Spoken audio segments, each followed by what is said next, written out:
자, 교회 절기 중에서 성령 강림 절기가 참 긴 절기인데 벌써 성령 강림 절기 10번째 주일입니다. 우리가 이 여름에 하나님의 계시의 말씀인 성경 읽는 것들을 열심히 하고 계실 때는 있습니다. 네. 자, 하나님의 말씀이 계시의 말씀은 우리들에게 정말 풍성함을 가져다 주죠. 그리고 그것을 경험한 사람만이 성경 말씀이 우리에게 주는 그 풍성함이 무엇인지를 누구보다도 잘 알고 고백할 수 있죠. 자, 그러한 은혜가 성령님을 통해서 저와 여러분의 바쁜 일상 가운데 충만하게 넘쳐서 하나님의 말씀을 더 가까이 할 수 있는 저와 여러분 모두가 되기를 간절히 바랍니다. 아멘. 자, 그런데 성경을 읽다 보면 성경 말씀이 그렇게 쏙쏙 머리에 들어올 때가 있습니까? 그런 말씀도 있지만 또 어떤 말씀을 읽다 보면 도대체 이게 무슨 말씀인지 잘 이해가 되지 않는 그런 말씀, 또 어떤 경우에는 우리 마음이 꽁 하고 이렇게 닫혀있을 때가 있는데 그때는 어떤 좋은 말씀을 가져다 우리가 읽고 또 마음에 새긴다고 하더라도 그것이 우리에게 감동을 주지 못하는 그런 상황을 초래할 때도 있죠. 자, 예를 들어서 우리가 성경에 이런 말씀들, 레위기의 19장 18절 이런 말씀이 있어요. 내 이웃 사랑하기를 내 자신같이 하라. 이웃 사랑하기를 내 자신같이 하라. 우리가 너무나 잘 알고 있는 말씀 아닙니까? 자, 이 말씀은 들으면 맞아! 이런 생각이 여러분 듭니까? 그렇지 않습니까? 상식적으로. 그렇게 들리죠? 네, 굉장히 좋은 말씀으로 너 다른 이웃 사랑하기를 자기 자신을 사랑하는 것처럼 이렇게 하라! 이렇게 말씀하는 건 공감이 충분히 갈 수 있는 말씀이죠. 또 마태복음에 나오는 이런 말씀, 무엇이든지 남에게 대접을 받고자 하는 대로 너도 남을 대접하라. 뭐 이런 말씀은 딱 읽으면 공감이 가는 말씀 아닙니까? 내가 남에게 대접받고자 하는 대로 나도 남을 대접해야죠. 남 대접 하나도 안 하고 남한테 대접받으려고 하면 우리가 상식적으로 속으로 무슨 생각하죠? 나쁜 놈! 그렇지 않습니까? 참 못됐다. 이런 말씀들, 방금 전에 읽었던 내 이웃을 사랑하기를 내 자신과 같이 하라. 무엇이든지 남에게 대접을 받고자 하는 대로 내도 남을 대접하라. 이런 말씀은 성경에 나온 말씀 중에서 우리가 너무나 공감할 수 있고 교회를 다니지 않는 사람들도 잘 공감할 수 있는 그러한 성경의 말씀들이라고 할 수가 있어요. 자, 그런데 오늘 우리가 읽었던 이 요한일서 1장 전체 다와 2장 1절과 2절의 말씀, 죄에 대한 이야기를 하고 있는 말씀인데 오늘 이 말씀은 사실은 교회 다니는 사람 중에서 이것이 무엇인지를 성령님을 통해서 깊게 체험한 이들은 이 말씀이 무엇이야 이것을 우리가 마음으로 고백하고 동의할 수가 있지만 교회를 다닌다고 할지라도 아직까지 하나님에 대한 깊이 있는 충만함을 경험하지 못하면 오늘 주는 이 말씀에 대해서 잘 공감이 되지 않는데 잘 모르겠다라고 생각하는 경우도 있죠. 하물며 교회를 다니지 않는 사람들에게 있어서는 이 말씀을 잘못 이해하거나 또는 도무지 이 말씀이 무엇을 우리에게 주려고 하는지 하나도 모르겠다. 성경 말씀 내가 읽어봤는데 하나도 모르겠어 라고 반응할 수 있는 그러한 말씀들이라고 할 수가 있죠. 특별히 요한일서 2장 1, 2절 오늘 우리가 읽었던 본문의 말씀을 보게 되면 이렇게 말씀하고 있어요. 만일 누가 죄를 범하여도 아버지 앞에서 우리에게 대언자가 있어요. 여기서 아버지는 하나님을 말씀하죠. 곧 의로우신 예수 그리스도시라. 그는 우리 죄를 위한 화목제물이니 우리만 위할 뿐 아니요 온 세상의 죄를 위하신다 라고 말씀하고 있죠. 이 말씀은 사실은 그 의미가 무엇인지를 본질적 의미를 이해하기가 신앙의 충만함과 깊이가 있지 않으면 쉽지 않은 그러한 말씀이고 더군다나 죄에 대한 것이 언급되어 있기 때문에 교회를 다니는 사람이나 교회를 다니지 않는 사람들이나 이 죄에 대해서는 굉장히 부담스러운 그러한 단어라고 할 수가 있는데 그래서 이 말씀이 괜히 좀 부담스럽고 거부감도 들기도 하고 잘 이해가 되지 않는 그러한 말씀으로 다가오기도 하죠. 더군다나 한국 사람들은 종교가 우리가 기독교를 받아들인 지가 다른 한국 사람들의 고유 종교에 비하면 굉장히 짧지 않습니까? 조선시대 때는 유교 500년이 한국 사람들의 정신세계를 지배하면서 굉장히 체면을 중요시하고 밖으로 드러나는 것을 중요시하는 그런 문화들이 많이 팽배했었는데, 그런데 그런 사람들한테 너 죄인이야! 라고 얘기하면 그것처럼 기분 나쁘게 들리는 단어가 없죠. 그래서 특별히 이 죄라고 하는 단어들, 이 한국 사람들의 심성에는 굉장히 거부감 느껴지고 기분 나쁘게 들려지는 그러한 말씀이라고 할 수가 있습니다. 그래서 일반적으로 사람들이 죄라는 것에 대해서 이야기를 하면 어떻게 반응을 하냐면 이런 거예요. 불법을 저질렀으면 내가 그것에 대해서 책임지면 되지 라고 생각하죠. 근데 여기서 말하는 불법이라는 게 뭡니까?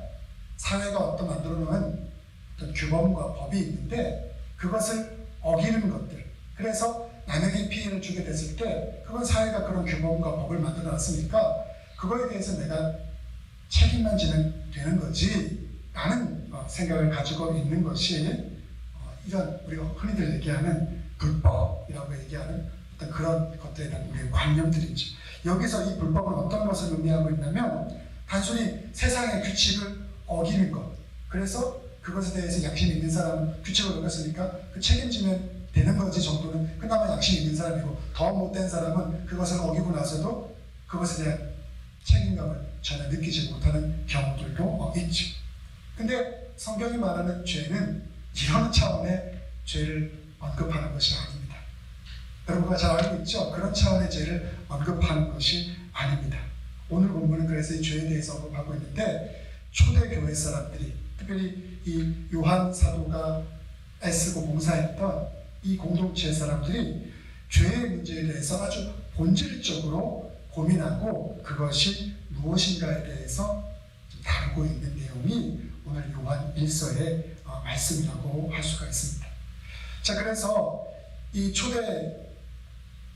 요한 공동체 사람들이 어떤 생각을 가지고 있었냐면, 세상의 규칙을 지키지 않는 사람이나 지키는 사람이나, 우리는 규칙을 안 지키면 나쁜 놈, 규칙을 지키면 선한 사람, 이것이 세상적인 어떤 우리가 규범에서 우리가 평가할 수 있는 거잖아요. 그런데 그 모두가 지키는 사람이나 지키지 않는 사람이나 죄의 세력으로부터 벗어나지 못한다. 이 죄로부터 벗어나지 못한다라고 말씀하고 있어요. 여러분은 어떤 생각을 가지고 있습니까? 자, 그렇다면 성경이 말씀하고자 하는 죄의 본질이라는 것은 과연 무엇일까요? 성경은 죄라는 것은 인간의 근원적인 본성과 관계가 있는 것이라고 말씀합니다. 그래서 인간 스스로의 노력을 통해서 그 문제를 해결할 수 없다라고 말씀하죠. 이렇게 얘기하면 너무 좀 어렵게 들릴 수 있으니까 좀 쉽게 얘기한다면 이런 거죠. 인간에게는 예외 없이 누구나 돈이나 명예나 권력에 대한 욕망이 있죠. 그 욕망 있으십니까, 여러분? 있으시죠? 저도 있고 여러분도 아마 이 욕망 있을 것입니다. 정도의 차이는 있겠지만. 근데 성경은 우리가 흔히들 생각하는 이런 것들을, 인간의 본능적인 욕망을 죄라고 말합니다. 이렇게 하면 좀 더 쉽게 죄가 어떤 개념인지 다가올 수 있을 것입니다. 그리고 오늘 본문은 어떻게 우리가 그것으로부터 자유로워질 수 있는지에 대해서 분명하게 말씀합니다. 자, 오늘 본문에 보게 되니까 요한 사도가 우리에게는 어드보케이트, 이 대언자가 있다라고 말씀을 합니다. 여기서 말하는 대언자라고 번역된 것은 헬라어 파라클레토스를 번역한 것이죠. 파라클레토스는 보혜사라는 의미도 있지만 또 어떤 의미를 다루고 있냐면, 죄를 다루는 법정에서 피고인을 변호해주는 사람, 흔히들 변호사라고 하는 사람들 있지 않습니까? 그런 역할을 해주는 사람을 가리킵니다. 자, 이것은 우리를 하나님의 법정에서 변호해 주시는 분이 예수 그리스도라는 사실을 분명하게 말씀해주고 있는 것이죠. 그리고 예수님만이 이 죄로부터 우리를 하나님 앞에서 변호해 줄 수 있는 이유는 무엇이냐면, 그분이 생명의 근원이시고 예수님만이 의로운 분이기 때문이라는 것이죠.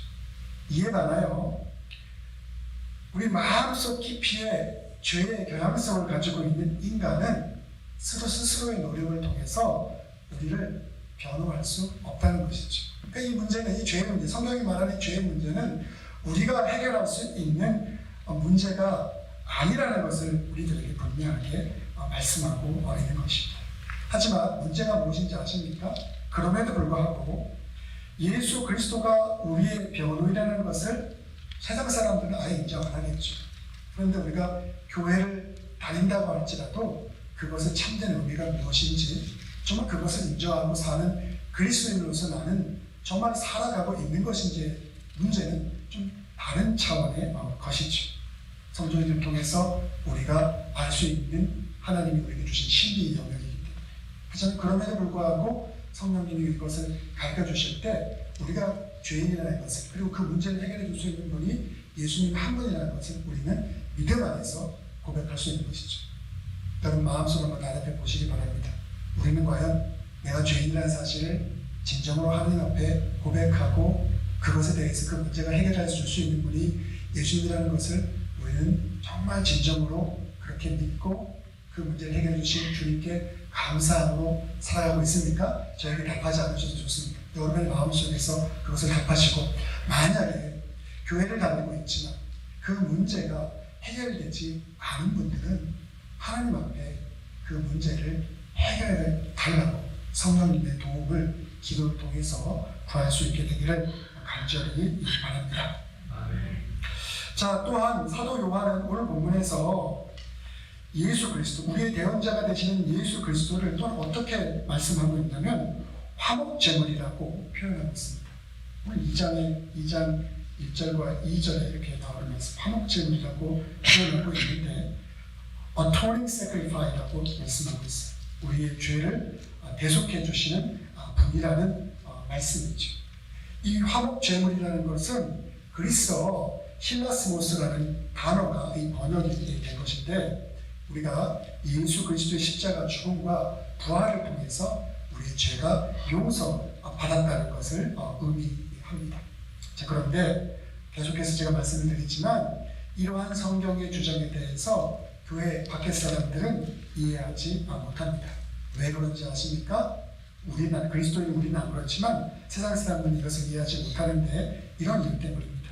왜냐하면 예수님의 운명과 자신들이 무슨 관계가 있느냐라고 생각해요. 예수님 십자가에서 죽으시고 그분이 부활하셨다고 하는데 그분이 십자가에서 죽고 부활하신 것이 과연 우리들의 인생과 무슨 관계가 있냐라고 세상 사람들은 주장을 하지.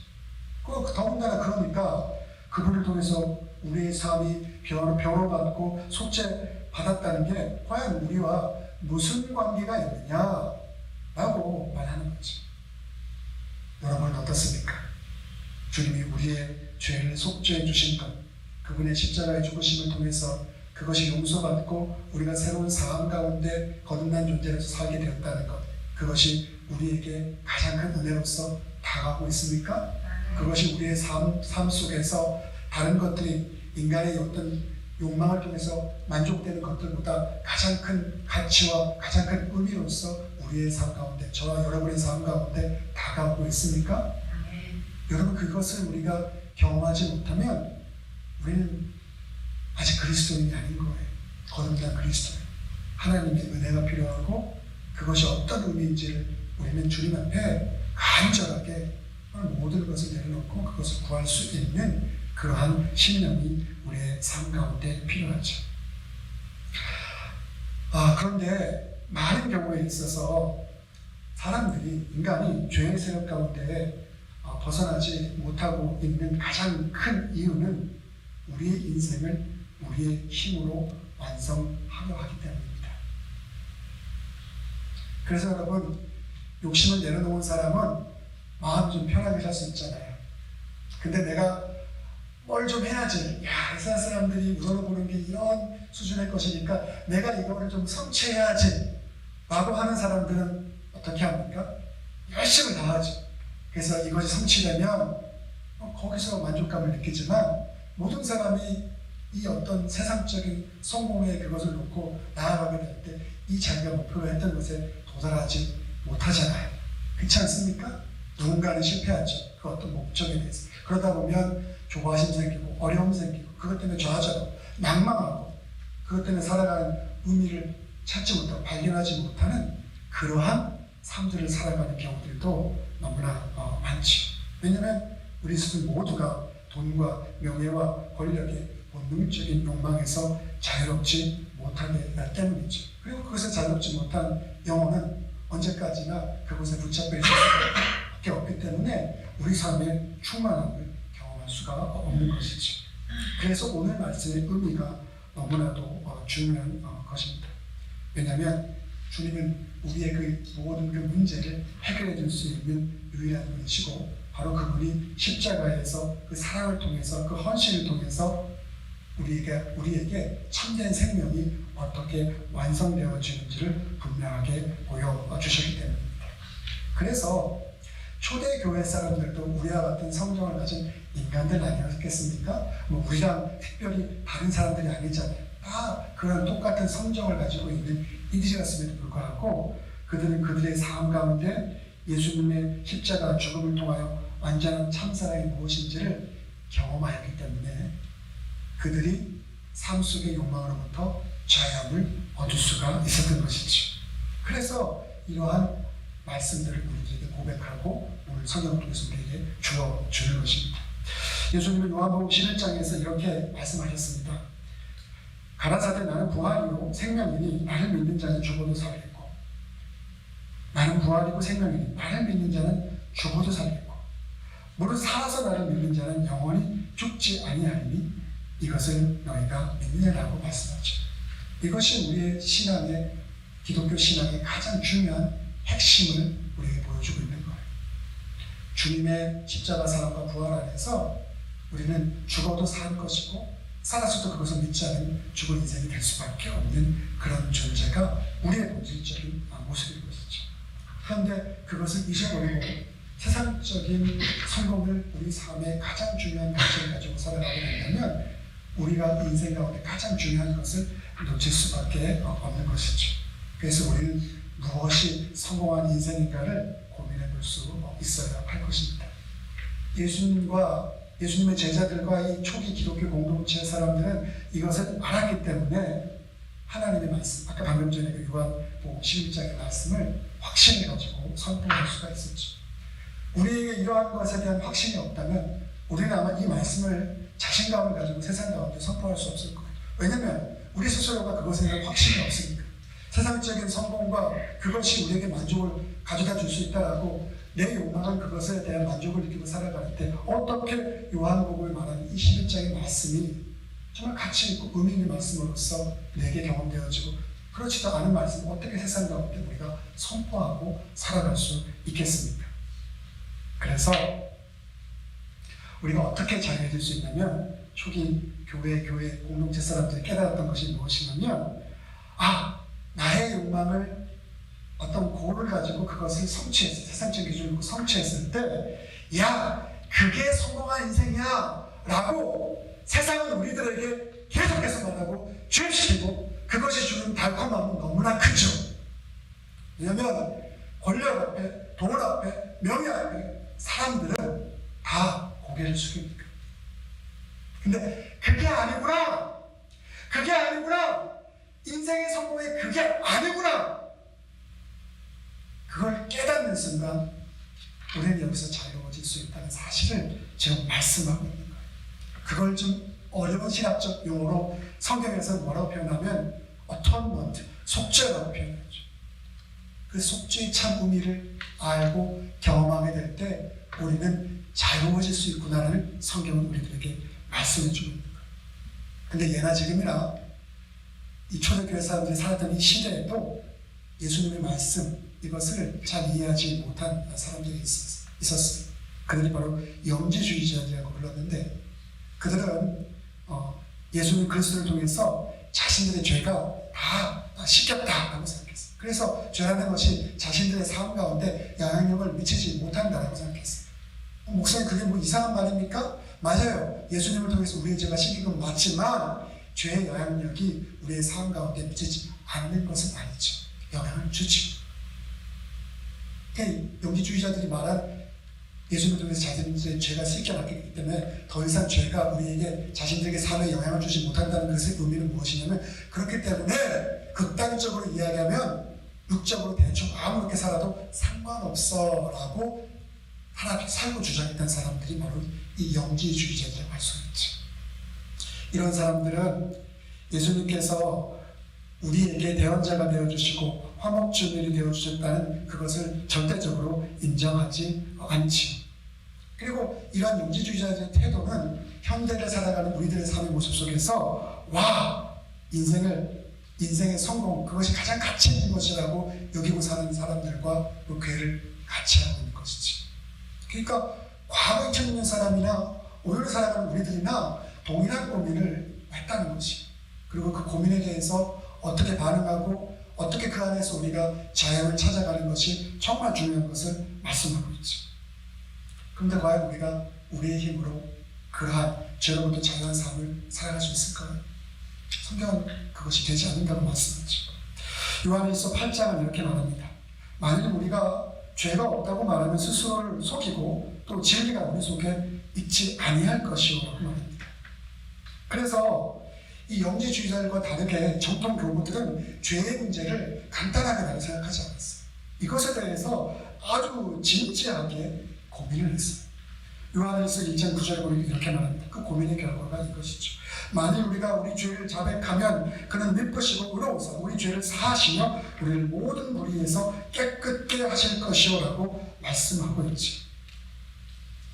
초대 교부들은 죄의 세력이 우리 삶에 강력하게 영향을 미친다는 사실에 초점을 맞추었어요. 그런데 이 구절에 보니까, 방금 전에 구절에 보니까 우리의 죄를 자백한다 라는 말을 우리가 오해하는 게 있어요. 우리가 예수님 영접하고 그리스도인이 되었습니까? 안 되었습니까? 그리스도인이 되었잖아요. 그렇죠? 근데 그리스도인이 되고 난 이후에도 반복적으로 죄를 짓는 사람들이 있어요. 이 죄는 세상적 의미의 나쁜 죄일 수도 있는데 그런 것들을 짓는 사람들이 있어요. 오히려 그렇기 때문에 믿지 않는 사람들에게 조롱거리가 돼요. 그리스도인인데 오히려 세상적인 가치를 더 따라 살아가게 될 때 죄를 짓는 거잖아요. 근데 예수 믿고 나서도 그런 가치를 신봉하기에 그것을 이루기 위해서 더 죄를 짓고 살아가게 되는 것. 그래서 세상 사람들의 눈에 의해서 저 사람은 그리스도인인데 세상 살아가는 우리들과 별반 다를 바가 하나도 없네? 더하면 더했지? 착한 그리스도인다운 모습은 하나도 보이지 않네? 라는 그런 사람들을 위한 변명을 주기 위해서 우리 죄를 자백한다라는, 그러면 그럴 때 모든 죄를 용서해 준다는 이 말씀을 우리들에게 주신 것이 아니죠. 절대 아니죠. 죄를 자백한다는 말은 우리가 본질적인 차원에서 주의 용서, 주님의 용서를 받아야 되는 그러한 존재라는 사실을 인정하는 것을 말씀하고 있는 것이죠. 예수님을 믿고 나서 다시 과거처럼 또 나쁜 짓, 세상 사람들이 말하는 그 나쁜 짓을 어떤 상식 이하로 그런 삶을 살아가는 모습은 전혀 그리스도인다운 삶의 모습이 아니라는 것이죠. 그럼에도 불구하고 우리는 우리의 죄를 자백하고 또 용서받아야 할 존재라는 것을 인정하기 굉장히 어려워합니다. 왜 그런지 아십니까? 우리가 본질적인 죄를 자백하기 가장 어려운 이유는 우리가 남들보다 상대적으로 낫다라는 생각을 하고 살아가기 때문에. 좀 예를 들어볼까? 이런 거 좀 극단적인 겁니다. 오해하지 마세요. 사람을 죽이고 감옥에 간 사람과, 요새 한국에 보면 그런 사람들이 많더라고요. 그리고 그런 사람이 있고요. 마음속에 나쁜 생각을 품었지만 그 생각을 행하지 않는 사람이 있어요. 내가 누구를 되게 미워해요. 죽이고 싶을 정도로 누구를 미워하는데 어떤 사람은 살인을 저질렀어요. 근데 어떤 사람은 생각만 하고 그것을 저지르진 않았어요. 근데 그 두 사람의 죄가 다르지 않다라고 얘기를 한다면 여러분은 어떻게 반응하시겠습니까? 당연히 말도 안 되라고 생각할 거죠. 내가 다치만 카톡으로 한 사람과 사람을 찔러주는 사람은 그게 어떻게 같을 수가 있어? 라고 아마 생각할 것입니다. 제가 이 극단적인 예를 든 이유는 무엇이냐면 아까도 얘기했지만 인간의 마음은 내가 타인보다 조금 더 나은 사람이라는 사실에 엄청난 만족감을 느끼기 때문이지. 그래서 그런 마음을 갖고 살아가기에 우리가 본질적으로 우리의 죄를 자백한다는 것은 쉬운 일이 아닙니다. 또 반대로 이런 경우도 있죠. 이제 그리스도인 가운데, 교회 다니는 사람 가운데 이런 경우들이 많은데 이렇게 합니다. 난 죄인이라고 고백을 합니다. 그러니까 이 세상 모든 사람들이 다 죄인인데 우리가 누굴 탓하겠어? 라고 말하기도 합니다. 교회 다니는 사람 교회 그렇게 말하는 경우들이 있죠. 근데 이렇게 아까 전에 얘기했던 죄의 경종을 따지는 태도나 죄를 모두가 짓는 것이기 때문에 일반화해서 죄의 무게를 피하는 행동은 오늘 요한 1서에서 말하고 있는 죄의 자백과는 거리가 먼 것입니다. 이들 모두에게는 의로운 대언자이고 화목제물이신 예수 그리스도가 필요하지만 그들은 그 필요를 제대로 경험하거나 느끼지 못하는 이들이라고 할 수가 있지.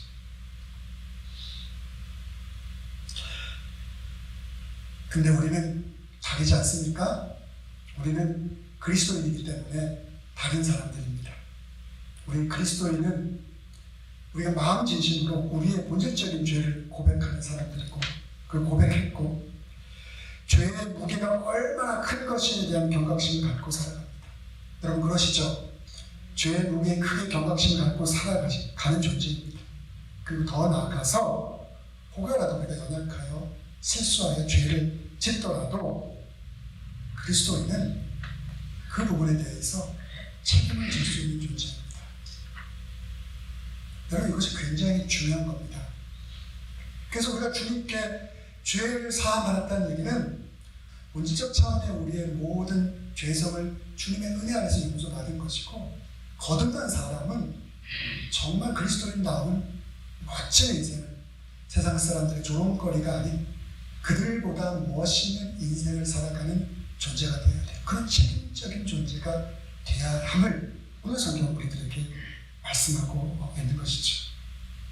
오늘 말씀 좀 정리하자면 2000년 전에 이 요한복음의 공동체는 정말 어떻게 하나님 앞에서 바로 설 수 있을까? 이 죄의 문제를 가지고 정말 실험을 했습니다. 그리고 고민하고 묵상하고 자기 삶을 돌아보는 그런 과정 가운데 본질적으로 우리가 욕망 안에 자유로울 수 있는 존재가 아님을 알고 하나님의 은혜만이 그곳에서 우리를 깨끗게 하시는 존재임을 고백하고 그리고 더 나아가서 그 은혜가 얼마나 큰 것인지를 우리가 고백함을 통해서 정말 책임적인 존재로서 살아가고자 정말 피나는 고민과 그런 삶을 살아갔던 존재임을 오늘 우리들에게 말씀해 주고 있는 것이죠. 근데 우리가 그리스도로 살아간다고 하면서도 이런 문제들에 대해서 터무시하거나 그 경각심을 심각하게 느끼지 못하고 그냥 세상 사람들이 시류에 떠밀려 살아가듯이 살아간다면 우리의 신앙은 능력과 힘이 드러나지 못할 것이죠. 사람이 많아지고 교회가 많아지고 그래서 30%가 40%가 그리스도인이 되었냐라고 말하는 것이 자랑거리가 되는 것이 아니라 사람이 비록 적다 할지라도 그 한 사람이 얼마나 그리스도인다운 모습을 가지고 살아가는 것 그래서 그 한 사람을 통해서 세상이 변화되는 놀라운 역사를 이루어가는 하나님의 놀라운 섭리를 세상 가운데 우리가 발견하고 목도할 수 있는 것 그것이 우리의 삶 가운데서 경험되어져야 되고 바로 그 주인공으로 저와 여러분들을 부르셨습니다. 혹여 이 죄라는 것에 대한 본질적인 그 부분들이 이해가 되지 않는다 받아들여질 수 없다면 이 여름날 하나님의 성령의 말씀을 가까이 하시고 기도하시고 우리의 인생의 삶을 돌아보는 통해서 성령님이 주신 그 풍성함을 경험하시고 또 그러한 간구함으로 주님께 나아가게 될 때 반드시 주님께서는 우리의 필요에 대해서 응답해 주실 것을 확신하는 믿음으로 하루하루 살아나가는 여러분 모두가 되기를 간절히 바랍니다. 아멘. 기도하겠습니다. 사랑과 은혜가 많으신 아버지 하나님 우리의 연약한 본성 가운데서 우리 스스로 무엇인가를 이루고자 우리는 수없이 노력하지만 그것으로 우리의 인생의 가장 큰 성공과 행복이 주어지지 못한다는 것의 의미가 무엇인지를 우리가 알게 하여 주옵소서. 우리를 온전히 붙잡을 수 있는 것은 예수님의 사랑인데 우리가 그 사랑을 경험하지 못하고 그 사랑을 알지 못하면 하나님의 말씀이 우리의 귀 가운데 우리는 꽹과리와 같은 이런 소리로 들릴 수밖에 없습니다. 주 우리를 불쌍히 여겨주시옵소서. 그래서 죄된 우리의 삶의 본질의 문제에 대해서 경각심을 갖게 하시고 이제 거듭난 자로서 그리스도인으로서 정말로 주님이 기뻐하시는 멋진 인생들, 멋진 삶들을 그래서 자유함의 푸른 상함을 누리고 살아갈 수 있는 저희 모두가 되실 수 있도록 주님 도와주시옵소서. 이 모든 말씀 예수님의 이름으로 기도드렸사옵나이다. 아멘.